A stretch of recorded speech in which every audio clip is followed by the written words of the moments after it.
Hello, I'm gonna try and pronounce your name correctly, Khadija. I wanted to thank you very much for the question you submitted to Amon Ros. That was a very, very good question, and I'm glad you've reached out to us. So I'm gonna try my best to simplify what you shared with me, and then we'll see what Spirit has to say. Okay? So you come from a really religious family. You, on the other hand, have a totally alternative spiritual side. There is issues with feeling attacked by your father, and it's not quite clear. So he's still alive, right? But you feel psychically attacked even by him. You feel overwhelmed by that relationship, and you've been told by other psychics that the only way to clear this energy, to override this energy, is to face your father. But you're absolutely afraid, and you want to know if there's some other way. There's got to be some other way than to actually face your father. Also, you've been told that you've been through this in so many lifetimes and you haven't been able to face your father yet. So I'm just going to stop right there. I'm going to go and see what we can find here. I'm just telling Spirit Realm Khadija and her father. Oh, man.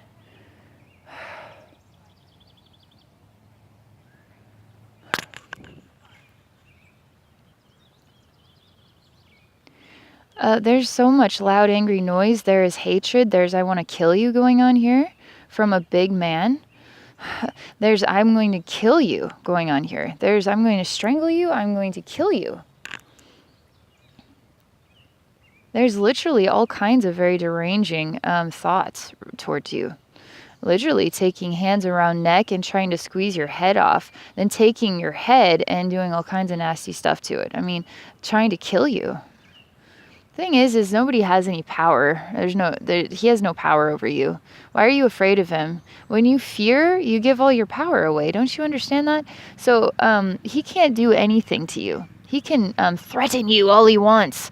Are you going to believe his threats? Because his threats are really his own weakness, his own shortcomings. He's actually a very scared man on the inside. He's so scared that he wants to take all of his fear and anger out on you. So why are you putting up with him being afraid? Why are you putting up with him being a big baby? Why are you putting up with him being a scaredy cat? You're the one with the power. You're the one freaking him out. You're the one making him like this. Because you're powerful and he is not. Do you understand that? Does that help you understand why you can face your father and it's really freaking easy? Your father is, I'm sorry, but your father is pathetic on the level of he is so afraid inside that he is going to take out all of his fears on you and threaten you in such a way that is very sad. That is very sad. There is nothing powerful or strong about that. That is the lowest of the low. I'm sorry, but that is the lowest of the low. And you are not low. You are strong, you are beautiful, you are powerful, and you are strong in what you believe in, and he is the weak one, not you. He is the weak one, not you. I'm going to stand here with you, hold your hand, and I am going to have you face him, look him in the eye, and tell him how you feel about him. Because now you're going to start to grow and he's going to start to get really small. So in this scene, I see you as just a child. I see him as a really big a giant of a man trying to kill you. And you just putting up with it. You just letting him. I mean, why are you doing that? You don't have to do that. But I'm standing here with you so you're not alone. I'll even be there with you in spirit when you do this. You'll discover some amazing things. It's time to move on with your life. You don't want to live another lifetime like this, do you?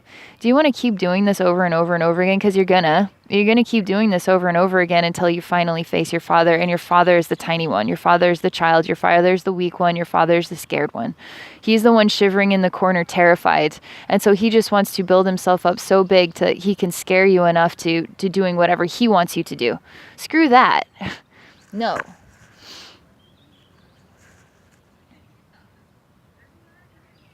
Bugs are not leaving me alone. Let's see what we can do here. I'm going to stand here and hold your hand. I'm filling you with the power that you are. I'm filling you with infinite light. In the end, though, you have to decide. I can fill you with these things, but you're not choosing to absorb them. You're not just choosing to absorb the truth about yourself. What's the truth about yourself? Do you even have a clue what the truth is about yourself?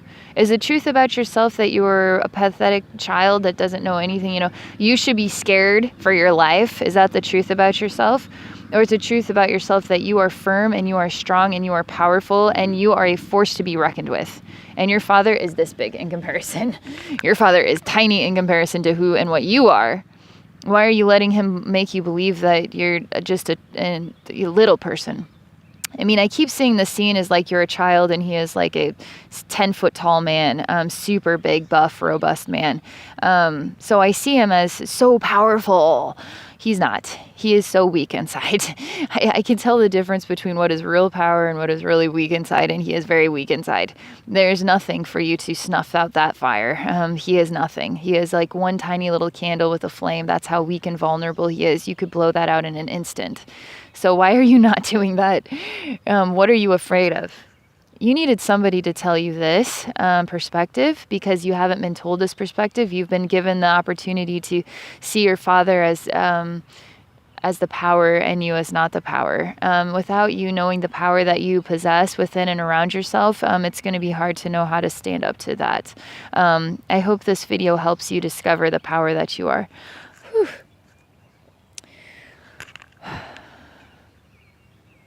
That's all I can share for this video. There's just a lot of energy going on with this, and you can do it, and you're not alone. Okay, you can call Joseph and I's soul there to be with you. You can call Archangel Michael. You can call Archangel Metatron. You're never alone in these things. And the moment you do it, you are going to grow like a mountain. Oh my God. Don't you want to grow like a mountain, or do you want to continuously feel like an ant being stepped on? That's no way to live your life. You're choosing to feel like an ant being stepped on. Therefore, you get what you receive. You give to yourself this, you receive this. So therefore, what do you want differently in your life? Do you want to be a mountain, or do you want to be an ant? You are already a mountain, but you're choosing to feel like you are an ant. Your father is an ant, but he is choosing to show you what a big mountain he is. He's not. He's very scared inside. He's very scared. He's very vulnerable. And you are not. You are not vulnerable. I don't know why you are pretending to be vulnerable. So do it and be so happy that you did. That's all I can say. It's all I can say. I wish I could tell, I wish I could keep going and going and going, but I can't. Anyway, thank you for connecting with Joseph and I through Amon Ros. And for those of you watching, if you're interested in getting a brief channeled message from Joseph or I, please visit www.amonros.com. Thank you so much for watching, and thank you for supporting our channel.